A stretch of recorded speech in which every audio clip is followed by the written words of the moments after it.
আজকে মায়ের হাত থেকে আমাকে কেউ বাঁচাতেই পারবে না গাইস, কারণ হচ্ছে বাড়িতে মা বানিয়েছিল স্যান্ডউইচ।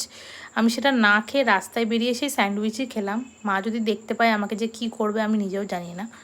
তো এই দেখো মা বানাচ্ছে স্যান্ডউইচ ব্রেকফাস্টে, আমি তো খাইনি। তো আমি খেয়েছিলাম ডিম সেদ্ধ। তো ডিম সেদ্ধ খাওয়ার পর দেখলাম বাড়িতে চলে এসেছিলো জয়ন্ত কাকু। এবার জয়ন্ত কাকুটা কে তোমাদেরকে বলি। জয়ন্ত কাকু হচ্ছে আমাদের বাড়িতে শাড়ি বিক্রি করতে আসে। আজকে থেকে না প্রায় 5-7 বছর হয়ে গেল জয়ন্ত কাকুর কাছ থেকে আমরা শাড়ি কিনি। আর এত সুন্দর সুন্দর ট্রেডিশনাল বলো ডিজাইনার বলো শাড়ি রাখে, কালেকশন মানে কি বলবো, অরিজিনাল ডুপ্লিকেট সব রকমের শাড়ি পাওয়া যায়।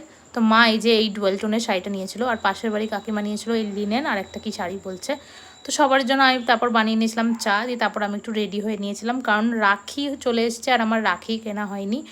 তো এই যে বাড়ি থেকে বেরিয়ে গেছি আর দেখছো ওয়েদারটা কি ভালো। আর এই যে চলে এসেছি সুপার মার্কেটে রাখির দোকানে, এটা হোলসেল রাখির দোকান, এত সুন্দর সুন্দর রাখি ছিল। তো আমি এই কটা রাখি নিলাম, দিয়ে রাখি নেওয়ার পর চলে গেছিলাম বড়ালে, কারণ উদ্দীপনের ফোনটা নতুন, ওখানে ওর প্রোডাক্টটা লাগানোর ছিল।